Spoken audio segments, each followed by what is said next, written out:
Hello दोस्तों, आज हम शुरू करने जा रहे हैं सीटेट पेपर 2 के लिए 50 एमसीक्यू प्रश्नों का श्रृंखला, जिसमें आज का हमारा टॉपिक है असेसमेंट एंड इवोल्यूशन, आकलन और मूल्यांकन। तो ये हमारे सीटेट एग्जाम के लिए काफी इंपॉर्टेंट है। यहाँ से 2 से 3 मार्क्स हर बार एग्जाम में पूछे जाते हैं।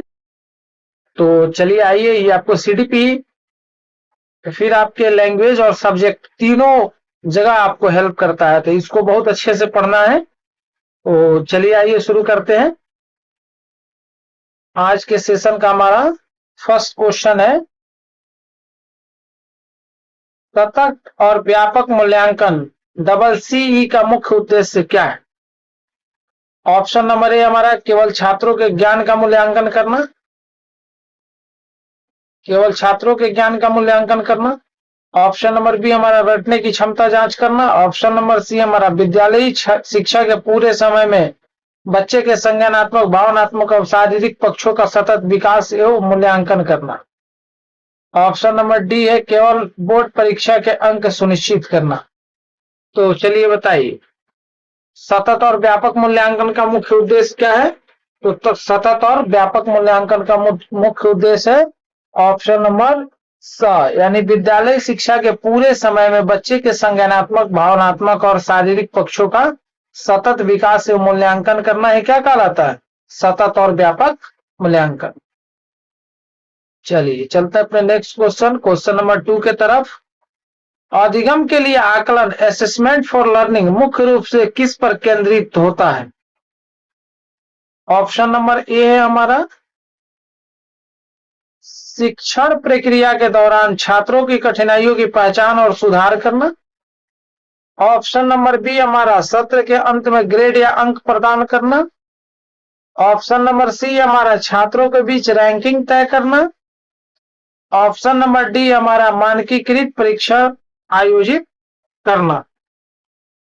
तो देखिए, अधिगम और आकलन यानी कि असेसमेंट एंड लर्निंग मुख्य रूप से ये किस पे केंद्रित रहता है? शिक्षण प्रक्रिया के दौरान छात्रों की कठिनाइयों की पहचान करना और सुधार करना, यानी क्वेश्चन नंबर 2 का हमारा राइट आंसर है ऑप्शन नंबर ए। चलिए चलते अपने नेक्स्ट क्वेश्चन नंबर 3 के तरफ। अधिगम का आकलन, असेसमेंट ऑफ लर्निंग का सबसे अच्छा उदाहरण कौन सा है? ऑप्शन नंबर ए हमारा कक्षा में मौखिक प्रश्न पूछना। ऑप्शन नंबर बी हमारा सत्र के अंत की परीक्षा, टर्म एंड एग्जामिनेशन या सुमेटिव असेसमेंट। ऑप्शन नंबर सी हमारा पोर्टफोलियो तैयार करना। ऑप्शन नंबर डी हमारा स्व मूल्यांकन, सेल्फ असेसमेंट। तो चलिए बताइए, अधिगम का आकलन, असेसमेंट ऑफ लर्निंग का सबसे अच्छा उदाहरण कौन सा है? तो इसका सबसे अच्छा उदाहरण है कि सत्र के अंत की परीक्षा। क्या उदाहरण है? सत्र के अंत की परीक्षा। तो ऑप्शन नंबर बी हमारा क्या है? Right answer. चलिए चलते अपने नेक्स्ट क्वेश्चन नंबर 4 के तरफ। जब एक विद्यार्थी अपने ही सीखने की प्रगति की निगरानी करता है और उसमें सुधार के लिए सोचता है, तो इसे क्या कहा जाता है? यानी कि जब एक विद्यार्थी क्या करता है? सीखने की प्रगति की निगरानी करता है, जो वो सीख रहा है खुद वो उसकी निगरानी करता है और उसमें सुधार करने के लिए सोचता है, तो इसे क्या कहा जाता है? ऑप्शन नंबर ए है आपका अधिगम का आकलन। ऑप्शन नंबर बी आपका अधिगम के रूप में आकलन, assessment as learning. Option number C है आपका योगात्मक मूल्यांकन। ऑप्शन नंबर डी आपका मानक संदर्भित परीक्षण। तो चलिए बताइए, क्वेश्चन नंबर 4 का हमारा राइट आंसर क्या है? तो क्वेश्चन नंबर 4 का हमारा राइट आंसर है ऑप्शन नंबर ब, यानी बी, अधिगम के रूप में आकलन। चलिए चलते अपने नेक्स्ट क्वेश्चन नंबर 5 की तरफ।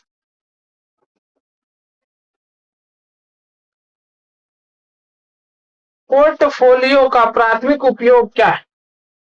बताइए, पोर्टफोलियो का प्राथमिक उपयोग क्या है? ऑप्शन नंबर ए है आपका छात्रों के दंड और अनुशासनहीनता का रिकॉर्ड रखना। ऑप्शन नंबर बी आपका एक निश्चित अवधि में छात्र के कार्य, प्रगति और उपलब्धि का व्यवस्थित संग्रह दिखाना। ऑप्शन नंबर सी आपका केवल उपस्थिति दर्ज करना। ऑप्शन नंबर डी आपका छात्रों की वार्षिक परीक्षा के अंक लिखना। तो बताइए क्वेश्चन नंबर 5 का आपका राइट आंसर क्या होगा? पोर्टफोलियो का प्राथमिक उपयोग क्या है? तो पोर्टफोलियो का प्राथमिक उपयोग है एक निश्चित अवधि में छात्रों के कार्यों की प्रगति और उपलब्धियों का व्यवस्थित संग्रह दिखाना। क्वेश्चन नंबर 5 का राइट आंसर है आपका ऑप्शन नंबर बी। चलिए चलते हैं अपने नेक्स्ट क्वेश्चन, क्वेश्चन नंबर 6 की तरफ।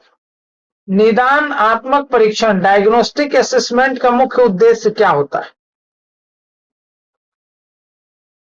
ऑप्शन नंबर ए आपका छात्रों को अगली कक्षा में प्रमोट करना। ऑप्शन नंबर बी है सीखने के दौरान आने वाली कठिनाइयों और कमजोरियों के कारणों का पता लगाना। ऑप्शन नंबर सी है पाठ्यक्रम को जल्दी पूरा करना। ऑप्शन नंबर डी है परीक्षा के लिए प्रश्न पत्र तैयार करना। तो बताइए क्वेश्चन नंबर 6 का हमारा राइट आंसर क्या होगा? तो क्वेश्चन नंबर 6 का हमारा राइट आंसर क्या होगा? यहाँ पे क्वेश्चन पूछ रहा है डायग्नोस्टिक असेसमेंट। क्या पूछ रहा है? डायग्नोस्टिक असेसमेंट यानी निदानात्मक परीक्षण करना। तो किसी भी चीज का निदान तभी किया जाएगा जब उसके प्रॉब्लम का पता होगा, यानी कि सीखने के दौरान कठिनाइयों और कमजोरियों के कारणों का पता लगाना। तो ऑप्शन नंबर ब हमारा राइट आंसर हो जाएगा। चलिए चलते हैं अपने नेक्स्ट क्वेश्चन, क्वेश्चन नंबर 7 की तरफ। एक प्रगतिशील कक्षा में मूल्यांकन की प्रक्रिया कैसी होनी चाहिए? एक प्रगतिशील कक्षा में मूल्यांकन की प्रक्रिया कैसी होनी चाहिए? ऑप्शन नंबर ए आपका केवल वर्ष के अंत में एक बार होनी चाहिए। ऑप्शन नंबर बी शिक्षण अधिगम प्रक्रिया का एक अभिन्न और निरंतर हिस्सा होना चाहिए। ऑप्शन नंबर सी अत्यधिक तनावपूर्ण और प्रतिस्पर्धी होनी चाहिए। ऑप्शन नंबर डी केवल शिक्षकों द्वारा बिना छात्रों की भागीदारी की होनी चाहिए। तो बात हो रहा है एक प्रगतिशील कक्षा का। तो प्रगतिशील कक्षा में मूल्यांकन कैसा होना चाहिए? तो ये मूल्यांकन होना चाहिए आपका शिक्षण अधिगम प्रक्रिया का एक अभिन्न और निरंतर हिस्सा होनी चाहिए। ठीक है, तो चलिए चलते हैं अपने नेक्स्ट क्वेश्चन, क्वेश्चन नंबर 8 की तरफ। व्यापक मूल्यांकन कॉम्प्रिहेंसिव एवोल्यूशन शब्दावली से क्या तात्पर्य है? ऑप्शन नंबर ए है आपका केवल बौद्धिक विकास का मूल्यांकन। ऑप्शन नंबर बी आपका पाठ्यक्रम के सभी विषयों का मूल्यांकन। ऑप्शन नंबर सी आपका छात्र के व्यक्तित्व के शैक्षणिक और सह शैक्षणिक दोनों पक्षों का मूल्यांकन। ऑप्शन नंबर डी आपका केवल सह पाठ्यचर्या गतिविधियों का मूल्यांकन। तो चलिए बताइए क्वेश्चन नंबर 8 का हमारा राइट आंसर क्या होगा? तो क्वेश्चन नंबर 8 का हमारा राइट आंसर होगा, अगर बात जैसे कर रहा है कि व्यापक मूल्यांकन शब्दावली से तात्पर्य छात्र के व्यक्तित्व शैक्षणिक भी हो और सह शैक्षणिक दोनों पक्षों का मूल्यांकन क्या है? व्यापक मूल्यांकन, यानी ऑप्शन नंबर स। चलिए चलते अपने नेक्स्ट क्वेश्चन, क्वेश्चन नंबर 9 के तरफ।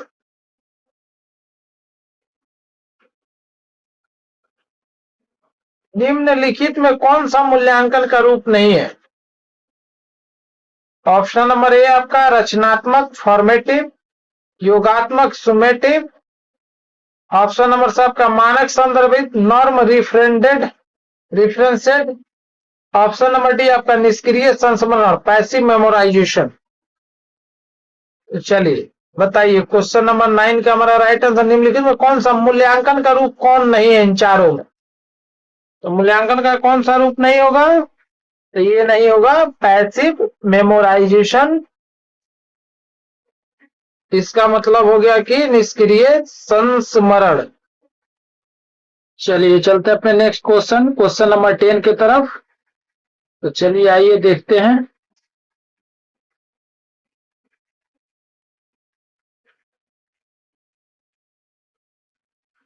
सीसीई के अंतर्गत रूब्रिक्स का उपयोग किस लिए किया जाता है? ऑप्शन नंबर ए आपका बच्चों को दंडित करने के लिए। ऑप्शन नंबर बी आपका छात्र के प्रदर्शन के स्तर का आकलन करने के लिए और स्पष्ट वस्तुनिष्ठ मानदंड क्राइटेरिया तय करने हेतु। ऑप्शन नंबर सी स्कूल की फीस तय करने के लिए। ऑप्शन नंबर डी उपस्थिति दर्ज करने के लिए।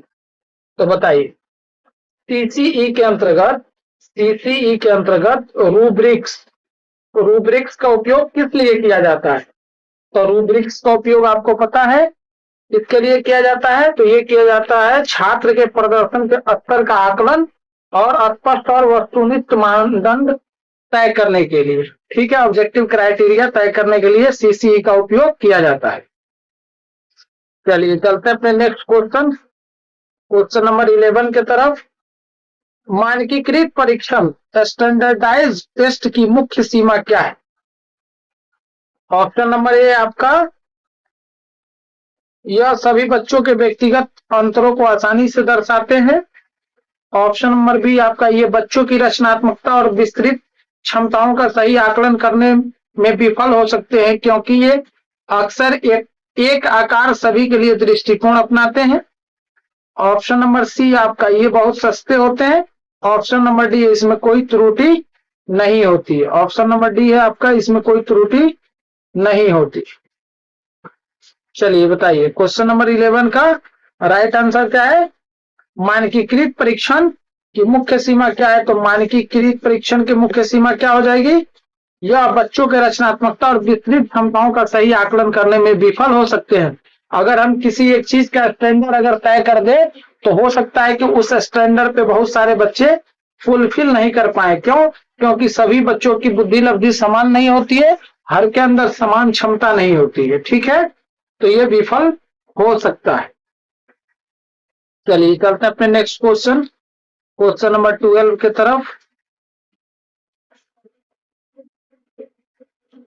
सतत और व्यापक मूल्यांकन सीसीई में व्यापक शब्द का क्या तात्पर्य है?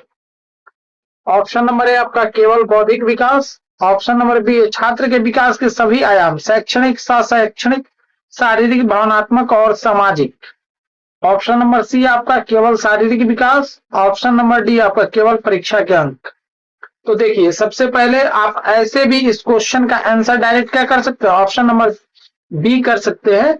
क्यों? क्योंकि 3 ऑप्शंस जो है इसमें केवल बौद्धिक विकास, केवल शारीरिक विकास और केवल परीक्षा के अंक, यानी कि ये तीनों गलत है। और व्यापक कहने का मतलब है कि आप हर सेक्शन को फुलफिल कर रहे हैं, हर सेक्टर को फुलफिल कर रहे हैं। व्यापकता का अर्थ यही है।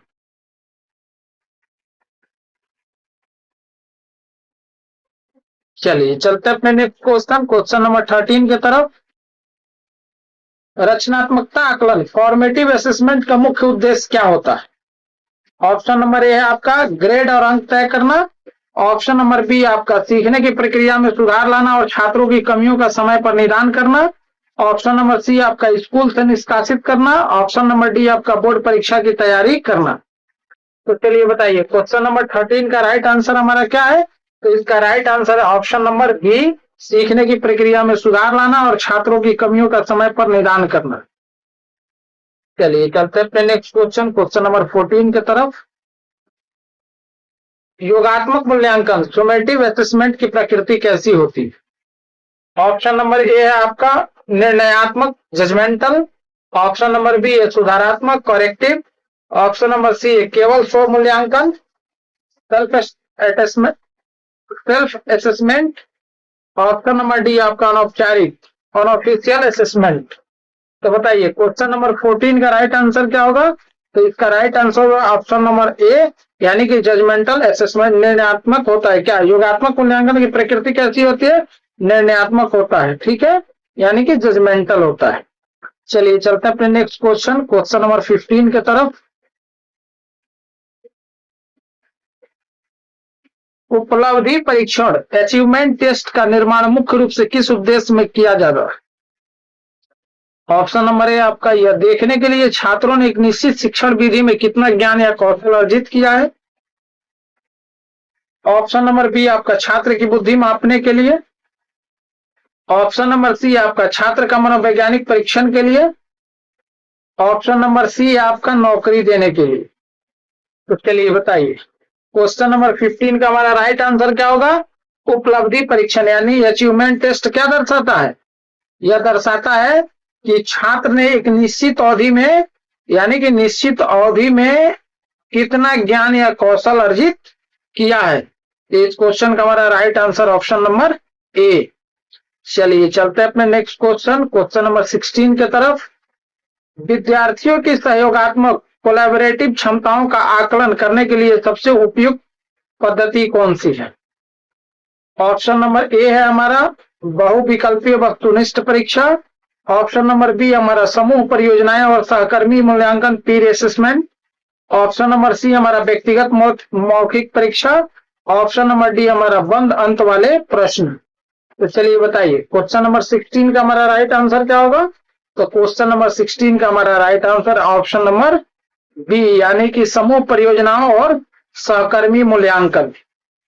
ठीक है, इसको कहा जाता है सहयोगात्मक क्षमताओं का आकलन करने के लिए सबसे उपयुक्त होता है कि बच्चों को परियोजना कार्य दिया जाए।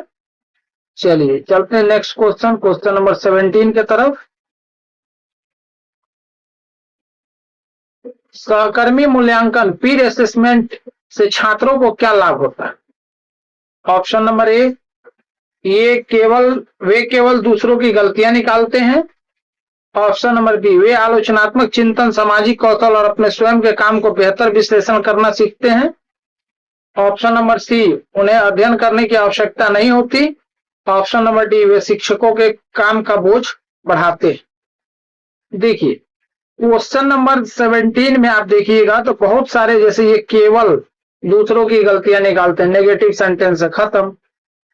उन्हें अध्ययन करने की आवश्यकता नहीं होती, ये भी ऑप्शन क्या हमारा गलत है। वे शिक्षकों का काम का बोझ बढ़ाते हैं, ये भी ऑप्शन हमारा गलत है। तो हमारा सही ऑप्शन आंसर क्या होगा? ऑप्शन नंबर बी वे आलोचनात्मक चिंतन, सामाजिक कौशल और अपने स्वयं का काम का बेहतर विश्लेषण करना सीखते हैं। चलिए चलते हैं अपने नेक्स्ट क्वेश्चन, क्वेश्चन नंबर 18 के तरफ। निदानात्मक परीक्षण के तुरंत बाद शिक्षक को क्या करना चाहिए? ऑप्शन नंबर ए है हमारा बच्चे को फेल कर देना चाहिए। ऑप्शन नंबर बी उपचारात्मक शिक्षण रेमेडियल टीचिंग प्रदान करना चाहिए। ऑप्शन नंबर सी माता पिता को शिकायत भेजनी चाहिए। ऑप्शन नंबर डी नया पाठ्यक्रम शुरू करना चाहिए। आप बताइए अगर निदानात्मक परीक्षण के बाद शिक्षक को क्या करना चाहिए? डॉक्टर जब टेस्ट लिखता है तो उसके बाद क्या करता है? उस जो प्रॉब्लम रहता है उसका उपचार करता है यानी कि इलाज करता है। यहाँ टीचर को भी जब बच्चे की कमी का पता चल जाए तो क्या करना चाहिए? उपचारात्मक शिक्षण करना चाहिए यानी कि रेमेडियल टीचिंग की आवश्यकता हो जाएगी बच्चे को। चलिए चलते हैं अपने नेक्स्ट क्वेश्चन, क्वेश्चन नंबर 19 की तरफ। उपचारात्मक शिक्षण रेमेडियल टीचिंग का मुख्य उद्देश्य क्या है? तो ऑप्शन नंबर ए हमारा छात्रों को दंडित करना। ऑप्शन नंबर बी सीखने की कमियों और अंतराल को दूर करके मुख्य धारा की शिक्षा में शामिल करना। ऑप्शन नंबर सी हमारा होनहार छात्रों को आगे बढ़ाना। ऑप्शन नंबर डी स्कूल का परिणाम सुधारना। तो बताइए क्वेश्चन नंबर 19 का हमारा राइट आंसर क्या होगा? तो इसका राइट आंसर होगा हमारा ऑप्शन नंबर बी सीखने की कमियों और अंतराल को दूर करके मुख्य धारा की शिक्षा में शामिल करना उपचारात्मक शिक्षण का मुख्य उद्देश्य है। चलिए चलते अपने नेक्स्ट क्वेश्चन, क्वेश्चन नंबर 20 की तरफ। एक अच्छे मूल्यांकन उपकरण की प्रमुख विशेषता क्या होनी चाहिए? ऑप्शन नंबर ए है हमारा विश्वसनीयता, रिलेटिबिलिटी और वैधता, वैलिडिटी। ऑप्शन नंबर बी केवल कठिन प्रश्न होना। ऑप्शन नंबर सी लंबा और समय लेने वाला होना। ऑप्शन नंबर डी व्यक्ति परकता, सब्जेक्टिविटी वाला होना चाहिए। तो बताइए क्वेश्चन नंबर 20 का हमारा राइट आंसर क्या होगा? तो क्वेश्चन नंबर 20 का हमारा राइट आंसर होगा कि रियलेबिलिटी और वैलिडिटी होना चाहिए यानी विश्वसनीयता और वैधता होनी चाहिए। चलिए चलते हैं अपने नेक्स्ट क्वेश्चन, क्वेश्चन नंबर 21 की तरफ। मूल्यांकन में वैधता, वैलिडिटी का क्या अर्थ है? ऑप्शन नंबर ए है हमारा परीक्षण कितनी बार भी दिया जाए परिणाम समान होना। ऑप्शन नंबर बी हमारा परीक्षण वही मापता है जिसके लिए उसे बनाया गया है। ऑप्शन नंबर सी हमारा परीक्षण बहुत सरल होना। ऑप्शन नंबर डी परीक्षण में बहुत सारे प्रश्न का होना। मूल्यांकन में वैधता का अर्थ क्या है? तो क्वेश्चन नंबर 21 का हमारा राइट आंसर क्या है? तो हमारा राइट आंसर है कि मूल्यांकन का अर्थ परीक्षण वही मापता है जिसके लिए उसे बनाया गया है, यानी कि ऑप्शन नंबर बी हमारा राइट आंसर है। चलिए चलते हैं अपने नेक्स्ट क्वेश्चन, क्वेश्चन नंबर 22 के तरफ। मूल्यांकन में विश्वसनीयता का क्या तात्पर्य है? ऑप्शन नंबर ए हमारा परिणामों की संगति, कंसिस्टेंसी या स्थिरता, स्टेबिलिटी। ऑप्शन नंबर बी हमारा परीक्षण कितना सुंदर दिखता है। ऑप्शन नंबर सी हमारा परीक्षण में कितने छात्र पास हुए। ऑप्शन नंबर डी हमारा परीक्षण सरकारी मानक का है या नहीं। तो मूल्यांकन में विश्वसनीयता का क्या तात्पर्य है? तो मूल्यांकन में विश्वसनीयता का यह तात्पर्य है परिणामों की संगति या स्थिरता। ठीक है, चलिए चलते हैं अपने नेक्स्ट क्वेश्चन, क्वेश्चन नंबर 23 की तरफ। एक शिक्षक लिखित परीक्षा के साथ प्रोजेक्ट, वाद विवाद और अवलोकन का उपयोग करता है, यह किसका उदाहरण है? ऑप्शन नंबर ए है हमारा मानकीकृत मूल्यांकन। ऑप्शन नंबर बी हमारा व्यापक मूल्यांकन यानी comprehensive evolution. Option number C हमारा केवल योगात्मक मूल्यांकन। ऑप्शन नंबर डी हमारा दक्षतापूर्ण मूल्यांकन। तो चलिए बताइए क्वेश्चन नंबर 23 का हमारा राइट आंसर क्या है? तो पहले क्वेश्चन को अच्छे से देखिए। एक शिक्षक लिखित परीक्षा, रिटन एग्जाम के साथ प्रोजेक्ट, वाद विवाद और अवलोकन का उपयोग करता है, यह किसका उदाहरण है? तो यह है कंप्रिहेंसिव एवोल्यूशन यानी कि व्यापक मूल्यांकन का एग्जाम्पल है। तो ऑप्शन नंबर बी आपका राइट आंसर है। चलिए चलते हैं अपने नेक्स्ट क्वेश्चन के तरफ। नेक्स्ट क्वेश्चन हमारा है क्वेश्चन नंबर 24।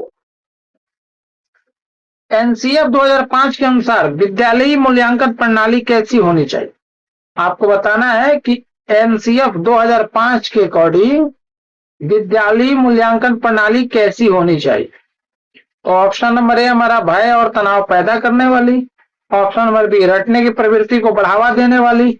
ऑप्शन नंबर सी तनाव मुक्त, लचीली और सीखने को समृद्ध बनाने वाली। ऑप्शन नंबर डी अत्यंत कठिन और कठोर। तो देखिए इसको ऐसे भी बना सकते हैं जहां बच्चों को ज्यादा टेंशन, फ्रस्ट्रेशन हो, इस टाइप्स का बात ही नहीं किया जाएगा। अगर ऐसा होगा तो बच्चे सीख ही नहीं पाएंगे। ऑप्शन नंबर ए गलत, ऑप्शन नंबर बी गलत और ऑप्शन नंबर डी गलत। एक ऑप्शन बचा आपका ऑप्शन नंबर सी, यानी कि तनाव मुक्त होनी चाहिए, टेंशन फ्री होनी चाहिए, लचीली और सीखने को समृद्ध बनाने वाली होनी चाहिए। एनसीएफ 2005 के अनुसार विद्यालयी मूल्यांकन प्रणाली ऐसी होनी चाहिए। चलिए चलते अपने नेक्स्ट क्वेश्चन, क्वेश्चन नंबर 25 की तरफ। अधिगम के रूप में आकलन, असेसमेंट एज लर्निंग का प्रमुख उपकरण क्या है? तो ऑप्शन नंबर ए है हमारा स्व मूल्यांकन और डायरी लेखन। ऑप्शन नंबर बी हमारा बोर्ड परीक्षा के प्रश्न पत्र। ऑप्शन नंबर सी हमारा वार्षिक report card. Option number D है मानकीकृत बुद्धि परीक्षण। तो क्वेश्चन नंबर 25, अधिगम के रूप में आकलन का मुख्य उपकरण क्या है? तो अधिगम के रूप में आकलन का मुख्य उपकरण क्या होगा? ये हो जाता है हमारा स्व मूल्यांकन और डायरी लेखन। इससे असेसमेंट एज लर्निंग हम कर सकते हैं। चलिए चलते हैं क्वेश्चन नंबर 26 की तरफ। खुली किताब परीक्षा, ओपन बुक असेसमेंट का मुख्य लाभ क्या है? ऑप्शन नंबर ए हमारा छात्रों को रटने की जरूरत नहीं होती और वे उच्च स्तरीय चिंतन कौशल वोट्स का उपयोग करते हैं। ऑप्शन नंबर बी परीक्षा में कोई फेल नहीं होता। ऑप्शन नंबर सी परीक्षा बहुत आसान हो जाती है। ऑप्शन नंबर डी शिक्षक को मेहनत नहीं करनी पड़ती। तो खुली किताब परीक्षा, ओपन बुक असेसमेंट का मुख्य लाभ क्या है? कि छात्रों को क्या होता है, रटने की जरूरत नहीं होती और वे उच्च स्तरीय चिंतन कौशल, ठीक है, वोट्स का उपयोग करते हैं। तो यानी क्वेश्चन नंबर 26 का हमारा राइट आंसर है ऑप्शन नंबर ए। चलिए चलते अपने नेक्स्ट क्वेश्चन, क्वेश्चन नंबर 27 की तरफ। अधिगम के लिए आकलन को कौन सा विकल्प सबसे अच्छी तरह दर्शाता है? ऑप्शन नंबर ए हमारा शिक्षक पाठ के अंत में परीक्षा लेता और अंक लिखता है। ऑप्शन नंबर बी हमारा, शिक्षक पढ़ाते समय बीच बीच में खुले अंत वाले प्रश्न पूछता और छात्रों के उत्तरों के आधार पर अपनी शिक्षण शैली बदलता है। ऑप्शन नंबर सी हमारा, छात्र केवल अपने सहपाठियों के अंक देखते हैं। ऑप्शन नंबर डी हमारा, स्कूल का प्रशासन वार्षिक रिपोर्ट बनाता है। तो बताइए क्वेश्चन नंबर 27 यानी अधिगम के लिए आकलन। ठीक है, अधिगम के लिए आकलन ये कीवर्ड है, आपको याद करना है। अधिगम के लिए आकलन में क्या होता है, शिक्षक पढ़ाते समय बीच बीच में खुले अंत वाले प्रश्न पूछता है और छात्रों के उत्तरों के आधार पर अपनी शिक्षा शैली बदलता है। तो ये किसके अंतर्गत आता है, अधिगम के लिए आकलन, यानी ऑप्शन नंबर बी हमारा क्या है, राइट आंसर। चलिए चलते अपने नेक्स्ट क्वेश्चन, क्वेश्चन नंबर 28 की तरफ। ग्रेडिंग प्रणाली अंकों की तुलना में क्यों बेहतर मानी जाती है। ऑप्शन नंबर ए है, यह छात्रों के बीच अनावश्यक प्रतिस्पर्धा और मानसिक तनाव को कम करती है। ऑप्शन नंबर बी, यह बच्चों को अधिक अंक देती है। ऑप्शन नंबर सी, इसमें अध्ययन करने की आवश्यकता नहीं होती। ऑप्शन नंबर डी, यह शिक्षकों के काम को बढ़ाती है। तो देखिए ग्रेडिंग प्रणाली अंकों की तुलना में इसलिए बेहतर मानी जाती है कि बच्चों के बीच में अनावश्यक प्रतिस्पर्धा नहीं होती है और इनके अंदर मानसिक तनाव नहीं होता है। ठीक है, तो क्वेश्चन नंबर 28 का हमारा राइट आंसर है ऑप्शन नंबर ए। चलिए चलते हैं अपने नेक्स्ट क्वेश्चन, क्वेश्चन नंबर 29 की तरफ। क्यूमुलेटिव रिकॉर्ड क्या होता है। ऑप्शन नंबर ए है, छात्र के स्वास्थ्य, शैक्षणिक और सह शैक्षणिक विकास के एक अस्थायी और क्रमिक रिकॉर्ड। ऑप्शन नंबर बी, केवल मानसिक परीक्षा के अंक। ऑप्शन नंबर सी, शिक्षकों की उपस्थिति का record. Option number D, school का बजट विवरण। तो बताइए क्यूमुलेटिव रिकॉर्ड क्या होता है। तो क्यूमुलेटिव रिकॉर्ड हमारा क्वेश्चन नंबर 29, छात्र के स्वास्थ्य, शैक्षणिक और सह शैक्षणिक विकास का एक अस्थायी और क्रमिक रिकॉर्ड होता है। तो यानी क्वेश्चन नंबर 29 का हमारा right answer option number A. तो चलिए चलते हैं अपने नेक्स्ट क्वेश्चन, क्वेश्चन नंबर 30 के पास। निम्नलिखित में कौन सा मूल्यांकन का साधन नहीं है। ऑप्शन नंबर ए हमारा साक्षात्कार। ऑप्शन नंबर बी हमारा प्रश्नावली। ऑप्शन नंबर सी हमारा व्याख्यान विधि। ऑप्शन नंबर डी हमारा अवलोकन। तो बताइए निम्नलिखित में कौन सा मूल्यांकन का साधन नहीं है, ये बताना आपको मूल्यांकन का साधन कौन सा नहीं है। तो क्वेश्चन नंबर 30 यानी कि व्याख्यान विधि क्या है, ये मूल्यांकन का साधन नहीं है। साक्षात्कार मूल्यांकन का साधन है, प्रश्नावली मूल्यांकन का साधन है, अवलोकन भी क्या मूल्यांकन का साधन है, लेकिन ये मूल्यांकन का साधन नहीं है। तो इसीलिए इसमें पूछा क्वेश्चन में नहीं है, तो हमारा राइट आंसर क्या होगा, यही हो जाएगा व्याख्यान विधि। ठीक है, ये मूल्यांकन का साधन नहीं है जबकि ये शिक्षण का साधन है। चलिए चलते हैं अपने नेक्स्ट क्वेश्चन, क्वेश्चन नंबर 31। बच्चों के मूल्यांकन में अधिक संज्ञान मेटाकॉग्निशन की मुख्य भूमिका क्या है। ऑप्शन नंबर ए है हमारा, छात्र अपने स्वयं के सोचने के तरीके और सीखने की प्रक्रियाओं के प्रति जागरूक होते हैं। ऑप्शन नंबर बी हमारा, छात्र केवल दूसरों की नकल करते हैं।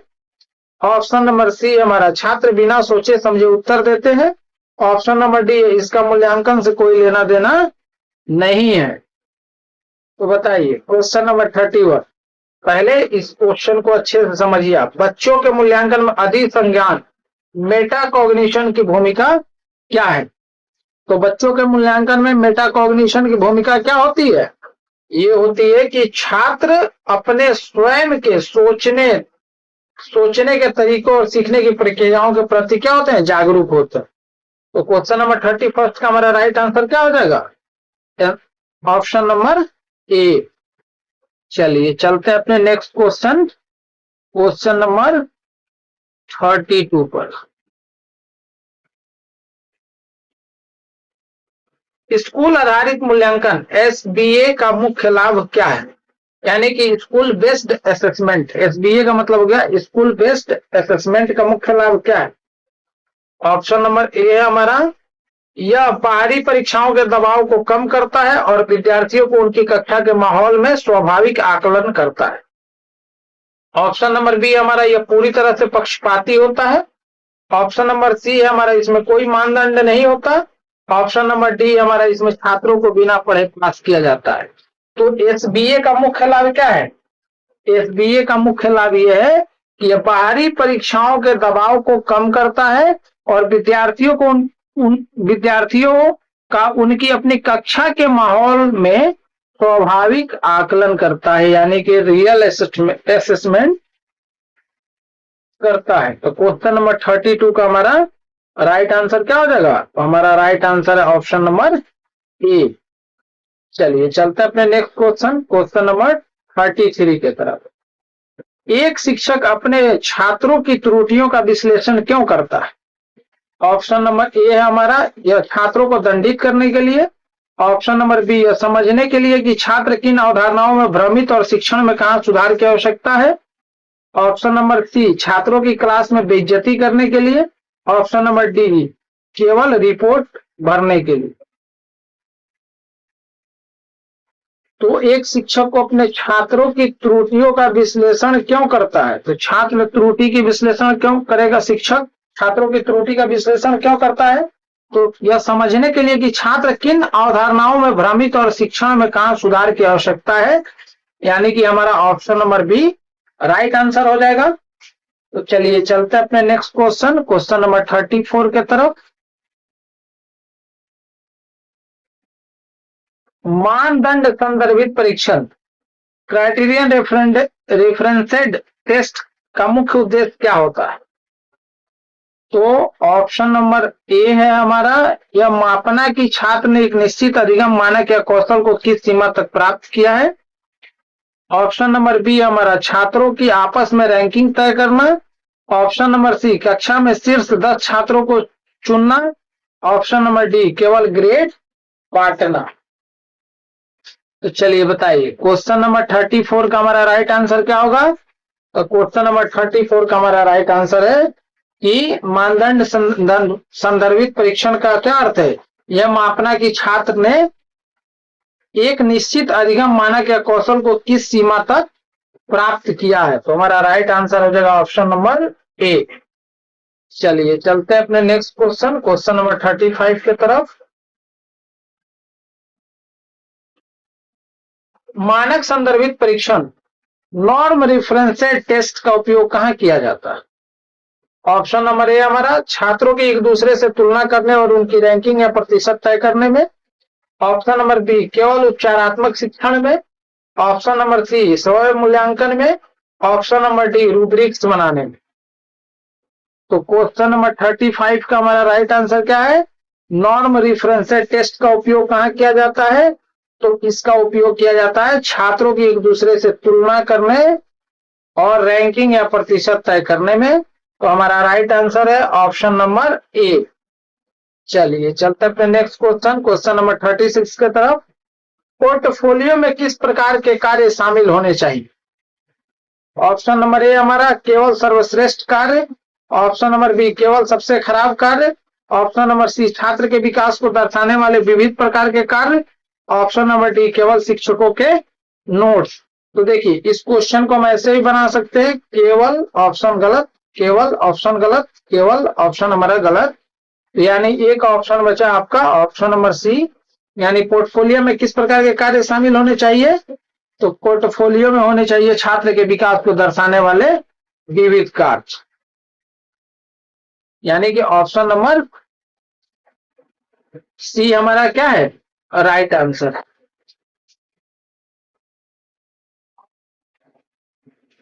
चलिए चलते हैं अपने नेक्स्ट क्वेश्चन, क्वेश्चन नंबर 37 की तरफ। आकलन प्रक्रिया में बच्चों को शामिल करने से क्या लाभ है? ऑप्शन नंबर ए है हमारा छात्र स्वतंत्र और उत्तरदायी बनते हैं और उन्हें सीखने की प्रक्रिया की समझ आती है। ऑप्शन नंबर बी है हमारा छात्र शिक्षक का काम बढ़ जाता है। ऑप्शन नंबर सी हमारा मूल्यांकन में देरी होती है। ऑप्शन नंबर डी हमारा बच्चों में तनाव बढ़ता है। तो आकलन प्रक्रिया में बच्चों को शामिल करने से क्या लाभ होता है? तो आकलन प्रक्रिया में जब बच्चों को हम शामिल करते हैं तो इससे ये लाभ होता है कि छात्र स्वयं और उत्तरदायी बनते हैं। क्या बनते हैं? स्वयं और उत्तरदायी बनते हैं और उन्हें अपने सीखने की प्रक्रिया की समझ आती है। तो क्वेश्चन नंबर 37 का हमारा right answer option number A. चलिए चलते अपने नेक्स्ट क्वेश्चन नंबर 38 की तरफ। एक प्रभावी मूल्यांकन में निम्नलिखित में क्या शामिल होना चाहिए? चलिए देखते हैं। ऑप्शन नंबर ए हमारा बहुआयामी रणनीतियां, मौखिक, लिखित, प्रायोगिक और अवलोकन। ऑप्शन नंबर बी केवल एक प्रकार की बहुविकल्पीय परीक्षा। ऑप्शन नंबर सी वर्ष के अंत में ली जाने वाली एकमात्र परीक्षा। ऑप्शन नंबर डी केवल याद रखने पर आधारित प्रश्न। तो देखिए यहाँ बात क्या किया जा रहा है? प्रभावी मूल्यांकन का। तो प्रभावी मूल्यांकन क्या होना चाहिए? अलग अलग स्तरों पे और अलग अलग तरीके का होना चाहिए कि बच्चा पूरी तरीका से कॉन्सेप्ट को ड्रिल कर पाया है कि नहीं। तो यानी क्वेश्चन नंबर 38 का हमारा राइट आंसर क्या हो जाएगा? बहुआयामी रणनीतियां, मौखिक, लिखित, प्रायोगिक और अवलोकनात्मक। यानी कि ऑप्शन नंबर ए हमारा क्या हो जाएगा? राइट आंसर हो जाएगा। ठीक है, तो चलिए बढ़ते हैं फिर हम अपने नेक्स्ट प्रश्न की तरफ। क्वेश्चन नंबर 39, सतत कंटिन्यूअस मूल्यांकन की विशेषता क्या है? ऑप्शन नंबर ए है हमारा शिक्षण प्रक्रिया के साथ साथ नियमित अंतराल पर आकलन करना। ऑप्शन नंबर बी हमारा साल में सिर्फ एक बार परीक्षा लेना। ऑप्शन नंबर सी हमारा केवल ग्रीष्मकालीन अवकाश के बाद परीक्षा लेना।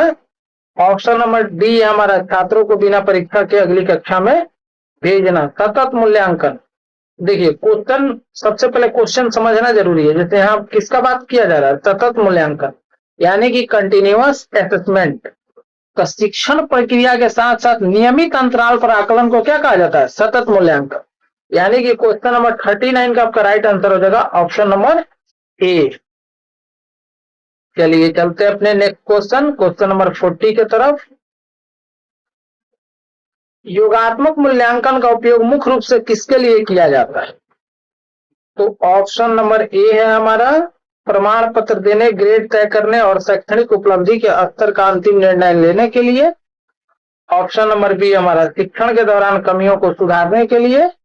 ऑप्शन नंबर सी हमारा छात्रों को फीडबैक के लिए। ऑप्शन नंबर डी हमारा दैनिक गृह कार्य जांचने के लिए। तो देखिए योगात्मक मूल्यांकन का उपयोग मुख्य रूप से किसके लिए किया जाता है? तो योगात्मक मूल्यांकन आप समझ ही रहे हैं, मतलब ऐड करना। तो इसका मुख्य काम क्या होगा? प्रमाण पत्र देने, ग्रेड तय करने, शैक्षणिक उपलब्धि के स्तर पर अंतिम निर्णय लेने के लिए हम लोग क्या करते हैं? योगात्मक मूल्यांकन करते हैं। यानी कि क्वेश्चन नंबर 40 का आपका राइट आंसर है ऑप्शन नंबर ए। चलिए चलते हैं अपने नेक्स्ट क्वेश्चन नंबर 41 की तरफ। बच्चों को सीखने की कठिनाइयों के निदान के बाद अगला तार्किक कदम क्या है? ऑप्शन नंबर ए है हमारा उपचारात्मक शिक्षण, रेमेडियल टीचिंग देना। ऑप्शन नंबर बी छात्र को स्कूल से निकालना। ऑप्शन नंबर सी परीक्षा रद्द करना। ऑप्शन नंबर डी माता पिता को जुर्माना लगाना। तो चलिए बताइए क्वेश्चन नंबर 41 का हमारा राइट आंसर क्या होगा? तो क्वेश्चन नंबर 41 का हमारा राइट आंसर होगा ऑप्शन नंबर ए, यानी कि उपचारात्मक शिक्षण देना। चलिए चलते हैं अपने नेक्स्ट क्वेश्चन नंबर 42 के तरफ। मूल्यांकन के संदर्भ में कौन सा कथन सही है? ऑप्शन नंबर ए हमारा मूल्यांकन केवल अंकों की गिनती है। ऑप्शन नंबर बी हमारा मूल्यांकन शिक्षण अधिगम प्रक्रिया का एक अंतर्निहित और सतत हिस्सा है जो गुणात्मक मात्रात्मक दोनों डेटा एकत्र करता है। ऑप्शन नंबर सी मूल्यांकन केवल सत्र के अंत में किया जाना चाहिए। ऑप्शन नंबर डी हमारा मूल्यांकन से बच्चों में डर पैदा होना चाहिए। तो देखिए मूल्यांकन के संदर्भ में सही कथन कह रहा है तो मूल्यांकन केवल अंकों की गिनती होनी चाहिए, एकदम गलत है। उसके बाद मूल्यांकन शिक्षण अधिगम प्रक्रिया का एक अंतर्निहित और सतत हिस्सा है जो गुणात्मक और मात्रात्मक दोनों प्रकार का डेटा एकत्र करता है। तो सही है ये। उसके बाद हमारा थर्ड ऑप्शन है मूल्यांकन केवल सत्र के अंत में किया जाना चाहिए, केवल वर्ड काट दीजिए, गलत। ऑप्शन नंबर डी हमारा मूल्यांकन से बच्चों में डर पैदा होना चाहिए, यानी कि ये भी हमारा क्या है? गलत है। तो क्वेश्चन नंबर 42 का हमारा राइट आंसर क्या है? Option number B.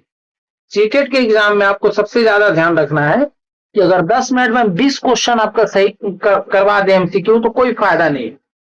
इसमें आप मतलब क्वेश्चन को जितना अच्छा से समझेंगे उतना ही अच्छा से आप इसका उत्तर दे सकते हैं। तो आप जब भी एमसीक्यू लगाएं तो समय अगर आपका मतलब 50 क्वेश्चन बनाने में 50 मिनट 40 मिनट जा रहा है तो आपको पैनिक नहीं होना, क्योंकि आपको एक क्वेश्चन के लिए 1 मिनट का समय एग्जामिनेशन हॉल में भी मिलेगा। हम उससे भी कम आपका समय लेते हैं। मतलब 50 क्वेश्चन कराने में 39, 40, 41, 42 हार्डली 45 मिनट के अंदर अंदर हमारा सेशन क्या होता है, ओवर हो जाता है। तो आपको परेशान नहीं होना है। अगर इस स्पीड को भी आप मेंटेन रखते हैं तो you can do 150 by 150 in your examination hall. चलिए चलते हैं अपने नेक्स्ट क्वेश्चन नंबर 43 की तरफ। अवलोकन ऑब्जर्वेशन तकनीक का सबसे बड़ा फायदा क्या है?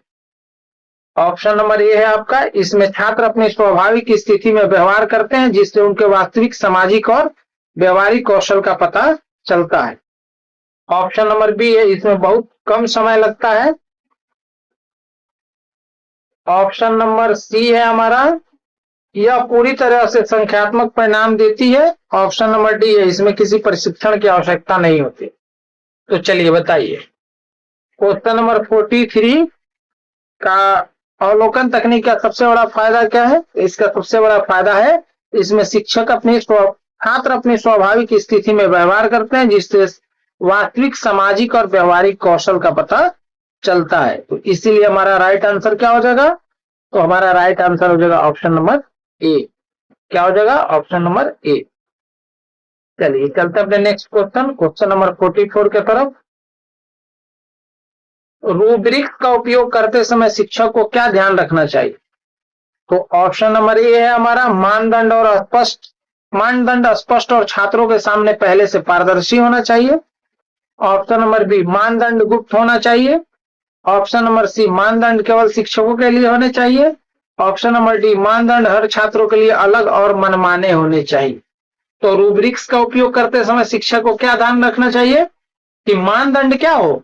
स्पष्ट हो, मानदंड स्पष्ट हो और छात्रों के सामने पारदर्शी होना चाहिए। यानी क्वेश्चन नंबर 44 का हमारा राइट आंसर क्या हो जाएगा? Option number A. तो चलिए चलते हैं फिर हम अपने नेक्स्ट क्वेश्चन नंबर 45 की तरफ। एक प्रगतिशील शिक्षक अपनी कक्षा में आकलन को कैसे देखता है? अगर आप एक प्रगतिशील शिक्षक हैं तो अपनी कक्षा में आकलन को, असेसमेंट को आप कैसे देखेंगे? चलिए आइए ऑप्शन पे आते हैं। ऑप्शन नंबर ए, सीखने की प्रक्रिया के एक उपकरण के रूप में जो अध्यापन को बेहतर बनाने और छात्र की प्रगति समझने में मदद करता है। ऑप्शन नंबर बी, बच्चों को सजा देने के हथियार के रूप में। ऑप्शन नंबर सी, केवल छात्रों को फेल या पास कराने की औपचारिकता के रूप में। ऑप्शन नंबर डी, एक बोझिल प्रक्रिया के समझ के रूप में। तो देखिए, एक प्रगतिशील शिक्षक अपनी कक्षा में आकलन को कैसे देखता है? वो ऐसे देखता है कि सीखने की प्रक्रिया के उपकरण के रूप में जो अध्यापन को बेहतर बनाने और छात्र की प्रगति समझने में मदद करता है। तो इसी को इसी रूप में देखता है एक प्रगतिशील शिक्षक। तो ऑप्शन नंबर ए आपका क्या है? Right answer. चलिए चलते हैं अपने नेक्स्ट क्वेश्चन की तरफ। क्वेश्चन नंबर 46, अधिगम के लिए आकलन, असेसमेंट फॉर लर्निंग का हिस्सा क्या है? ऑप्शन नंबर ए है आपका, रचनात्मक फीडबैक, यानी कि कंस्ट्रक्टिव फीडबैक देना। ऑप्शन नंबर बी, केवल अंतिम परिणाम घोषित करना। ऑप्शन नंबर सी, छात्रों के बीच ग्रेड की प्रतियोगिता कराना। ऑप्शन नंबर डी, छात्रों को बिना जांचे आगे बढ़ाना। तो चलिए बताइए, क्वेश्चन नंबर 46 का हमारा राइट आंसर क्या हो जाएगा? तो इसका राइट आंसर होगा अधिगम के लिए आकलन, असेसमेंट फॉर लर्निंग। इसका मतलब होता है कि रचनात्मक फीडबैक देना, यानी कि कंस्ट्रक्टिव फीडबैक देना। चलिए चलते अपने नेक्स्ट क्वेश्चन नंबर 47 की तरफ। एक लिस्ट का उपयोग मूल्यांकन में किस लिए किया जाता है? ऑप्शन नंबर ए है हमारा, यह देखने के लिए कि विशिष्ट व्यवहार गुण या कौशल मौजूद है या नहीं, हाँ या ना के रूप में। ऑप्शन नंबर बी हमारा, निबंध लिखने के मूल्यांकन के लिए। ऑप्शन नंबर सी हमारा, छात्र की बुद्धि मापने के लिए। ऑप्शन नंबर डी हमारा, वार्षिक बजट बनाने के लिए। तो चेक लिस्ट का उपयोग मूल्यांकन में किस लिए किया जाता है? तो चेक लिस्ट का उपयोग मूल्यांकन में इसलिए किया जाता है कि यह देखा जा सके कि विशिष्ट व्यवहार गुण या कौशल मौजूद है या नहीं। विशिष्ट व्यवहार गुण और कौशल मौजूद है या नहीं, इसको जानने के लिए चेक लिस्ट का उपयोग मूल्यांकन में किया जाता है। यानी कि ऑप्शन नंबर ए आपका राइट आंसर है। चलिए चलते हैं अपने नेक्स्ट क्वेश्चन नंबर 48 की तरफ।